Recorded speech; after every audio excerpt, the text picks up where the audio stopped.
السلام عليكم ورحمة الله وبركاته. اللهم صل وسلم وزد وبارك عليه يا حبيبي يا رسول الله. ازيكم حبايب قلبي، عاملين ايه؟ يا رب كلكم تكونوا في اتم صحة وفي احسن حال. بسلم على كل متابعين جوه مصر وبره مصر. ربنا يعزكم ويبارك فيكم ويكبر بخاطركم جبر يتعجب له اهل السماء والارض. حبايب قلبي وحشتوني جدا جدا جدا.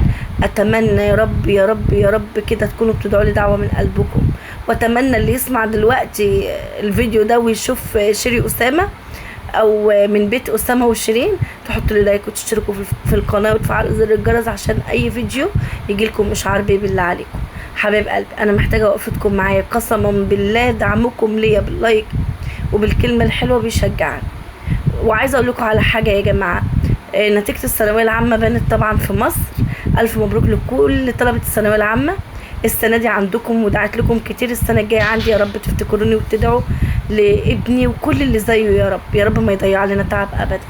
فبصراحه كنا بنتكلم النهارده على النتيجه بتاعه الثانويه العامه وكده والاحداث اللي بتحصل. فلقيت حد جميل كده، انا اول مره يعني اتعرف على الست الجميله دي. كنت انا بخلع ضرس يا جماعه، طبعا عند دكتور اسنان وكده.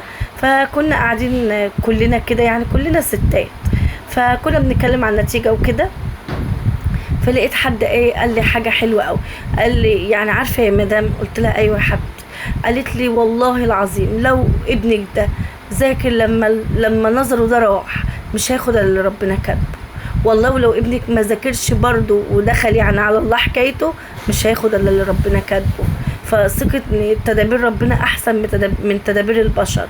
واعرفي ان لو ربنا اخر لك رزق فاعرفي ان هو اخره لك عشان شايل لك الاحسن. قلت سبحان الله. انا كنت يعني بجد يعني الكلام حلو، بس كنت فعلا محتاجه الكلمتين دول. حاسه ان الكلمتين دول هدوني بصراحه، وحسيتنا يعني ناس ما اعرفهمش والكلام جه بالصدفه، تخيلوا. ففعلا يا جماعه يعني من توكل على الله فهو حسبه ونصيره. ربنا ينصرنا يا رب، ربنا يصلح حالنا، ربنا يبعت لنا ارزاقنا يا رب، ارزاق كده يتعجب لها اهل السماء والارض.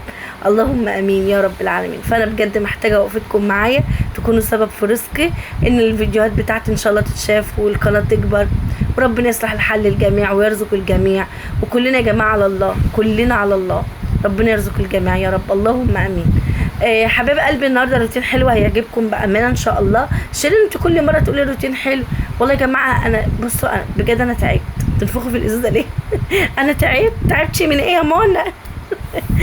تعبت من نفخ في الازازه يا جماعه. عماله بنفخ في الازازه عشان في حته متطبقه كده، فقلت اما انفخ فيها كده عشان اعدلها وبعدين اشطفها واملاها ميه زي ما انتم شايفين كده. ابو احمد بيقول لي انت ما بتمليش من الفلتر ليه؟ قلت له وانت غيرت شمعه الفلتر دي؟ قال لي يا سلام. قلت له امال ايه؟ لو ما غيرتش الشمعه بتاعه الفلتر فانت كانك بتشرب ميه من الحنفيه، فمالوش لازمه بقى ان انا اقعد بقى الحنفيه بتاعه الفلتر بتقعد يعني تسقط لي الميه كده، يعني يعني مش بتملى زي الحنفيه طبعا، دي ميتها كتيره وكده. وهنا طبعا انا كنت بركب بقى عزكم الله الكبه زي ما انتم شايفين كده. ايوه احب امسحها وانضفها لما تبقى ايدي مبلوله كده، تبقى بيضه وجميله كده. شيرين التليفون بتاعي والله يا جماعه بصوا العيب، خدوا بالكم انا بصور من التليفون ده غير كل مره غير تليفون. المره دي ده بتليفون اوبو 78. كاميرا جميله، تليفون ما شاء الله. ابحثوا عنه انتوا تعرفوا اوبو 78. انتوا تعرفوا ان صدقوني والله العظيم العيب طلع في اللمبه بتاعه المطبخ مش فيها. ليه بقى؟ اي كاميرا تليفون هحطها في ستاند هتنيها تعمل مع الكاميرا بتاعه التليفون، هتتشغل مع اللمبه بتاعه المطبخ، فاهميني؟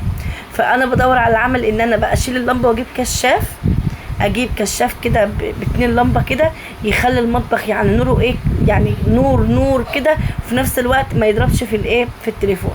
ده اخر حل، ما عندي حل تاني. يعني كنت بقول لعب في التليفون، لا يا جماعه طلع مش لعب في التليفون. جربت تليفون واثنين وثلاثه طلعت نفس النظام. فعرفت العيب مش في التليفون، العيب في اللمبه، هي اللي ضربه في كاميرا التليفون فعامله كده. بتاكلي ايه يا شيري؟ باكل 7 محشي. كانت حماتي جايبه لابو احمد طبق محشي وكده، وهو راجع من الشغل فبتقول له خد دوق عمايل امك. فطبعا والله لا هي شاطره، نفسها حلو بامانه في الاكل، وشاطره في المحشي والملوخيه دي ما شاء الله. فالمهم يعني ربنا يديها الصحه ويشفيها يا رب. ابو احمد بقى جاب المحشي كده وقال لي تاكلي معايا، قلت له كلوا انتوا ولو فات حاجه انا هاكلها.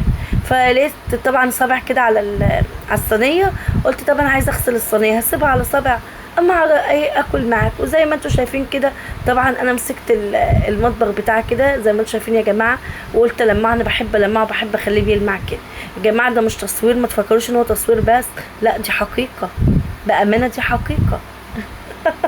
والله العظيم يا جماعه انا يعني بحب كده احس ان كل حاجه حلوه كده وبتلمع كده. دي كوبايتين شاي غير كوبايتين الشاي اللي قبل كده، واخدين لي بالكم؟ اصل ابو احمد دايما وانا واقفه في المطبخ يقول لي اعملي لي الشاي، يعني تيجي تقول له طب انا بصور، طب انا يقول ماشي اعملي جنبك. طب اعمل جنبي يعني، طب انا مركزه في اللي انا فيه.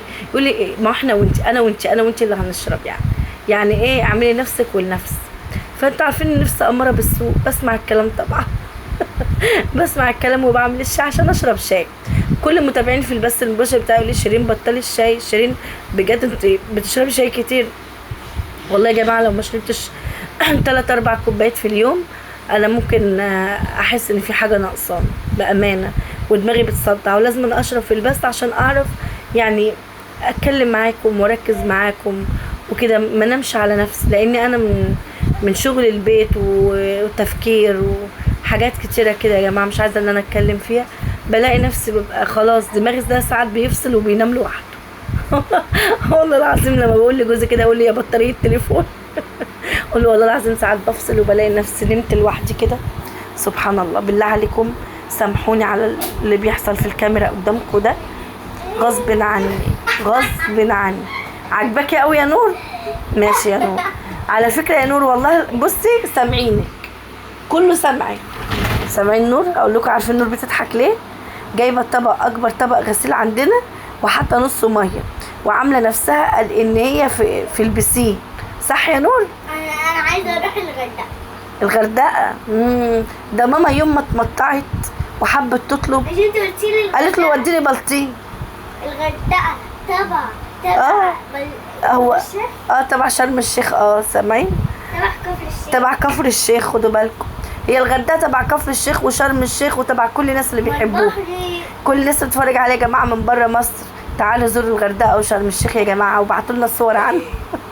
هتعجبكم قوي قوي قوي. روحوا يا شيرين ان شاء الله، ربنا يا رب يعطينا ويعطيكم ونروح باذن الله. طبعا انا هنا كنت يعني بحب ان انا انضف التربو بتاعي كده كل فتره كده، عشان بيبقى واقع في ساعات سكر، مكرونه، دقيق، رز، حاجات من دي. فانا احب ان انا انضفه زي ما انتم شايفين كده عشان يطلع زي الفل وزي العسل كده، واحس ان هو نضيف، لا يجيب لي صراصير ولا يجيب لي نمل. يعني كل اسبوعين 3 كده تلاقوني بظبط، كل اسبوعين 3 تلاقوني بظبط. حتى هتلاقوني برضو كنت في فيديو من حوالي مش عارفه قد ايه، من شهرين باين، كنت بعمل معاكم تربو. بس انا قلت ايه، هو كان من شهرين، يعني الناس هتقعد تقول لي هي مش عامله التربو ده قريب. لا يا جماعه كان من شهرين. على فكره يا جماعه انا بعمل حاجات كتيره مش بصورها معاكم بجد. حتى ابو احمد يقول لكم لما بيبقى معايا في لايف بيقول لكم هي اصلا شيرين مش بتقعد، يعني مش من النوع اللي بتحب تقعد وكده. انا بحب طول ما انا موجوده يا جماعه انضف كده وانا واقفه. احب تلاجتي تبقى مرتبه ونظيفه. احب تحت الحوض بتاعي كده اشيل الحاجات من تحتيه وامسح كده وانضفه كده واخليه زي الفل. بحس ان انا راحتي لما الاقي الدنيا نظيفه. شايفين؟ دي بقى راحتي، والله العظيم دي راحتي يا جماعه. والله بعتذر لكم جدا جدا جدا على التصوير، بس غصب عني شكل العيب في اللمبه. فان شاء الله يا رب بدون مقاطعه يا رب ان شاء الله راح اسال على الكشاف كده الحلو كده عامل كام واجيب كشاف باذن الله. شيرين طب ما هي اللمبه هتبقى هي لا يا جماعه، اللمبه اللي انا مركباها نازله شويه عن السقف، فاهميني؟ لكن الكشاف هيبقى لازق في السقف، فممكن ما يعكسش الاضاءه اللي انتوا شايفينها دلوقتي، يعني ممكن ما يجيش في الكاميرا كده زي ما انتوا شايفين دلوقتي. ربنا يصلح حالكم وحالنا يا رب. ده طبعا التربو بتاع التوم والبصل زي ما انتوا شايفين اهو. انا احب انضفه كده واظبطه كده واخليه على سنجة 10 زي ما انتوا شايفين كده، ويعني احس كده، احس بتغيير يا جماعه.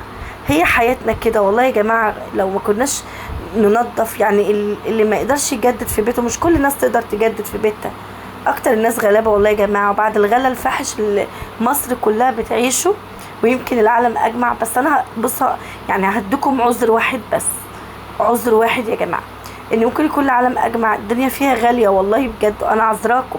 بس ممكن تكون مرتباتكم ملائمه للغلا، فاهميني؟ لكن العيب في مصر ان في غلا فاحش والمرتبات غير ملائمه، يعني المرتبات ما تقضيش الغلا الفاحش، مثلا ربع الغلا الفاحش مش نصه، ربعه. فالتلات ارباع دول مين يحاسب عليهم يا جماعه؟ فوضت امري ليك يا رب.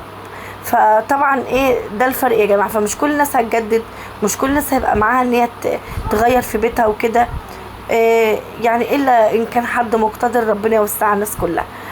فطبعا الناس الغلابه اللي زينا يعملوا ايه بقى؟ النظافه، يقعدوا بقى ينظفوا كل شويه. فهي النظافه هي كل حاجه، فاهميني؟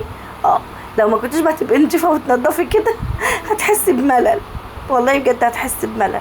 فيا بختك بقى لما تحسي كده انت تكسري الملل اللي انت فيه، تقومي تغسلي تلاجتك، تنضفي التربو بتاعك، شوفي الحيطان بتاعت السيراميك عندك. مش شرط يا حبيبتي بسلك وحاجات من دي، لا، لو بقماشه بس وكده بشويه بريل على كلور وجبت قماشه كده وبلتيها كده ونزلت على السيراميك، الكلور بيبيض السيراميك والبريل بينضف اي دهون عليه، فاهماني؟ هتبص تلاقي السيراميك زي الفل. يعني مش لازم تعكي ميه وتقلبي الدنيا وتعملي كده وانت واقفه كده. تمسكي المواعين كده رتبيها كويس ترتيبه حلوه. فكرتوني نفسي اجيب طقم ميلامين، ربنا يا رب يرزقني واجيب طقم الميلامين يا رب، اللهم امين. عشان يا جماعه انا بقدم اكل معاكم وانا احب يعني الدنيا تبقى حلوه برضه. يلا يا جماعه، ده كان اخر الفيديو. اتمنى يا رب الفيديو يكون عجبكم ودمتم في رعايه الله.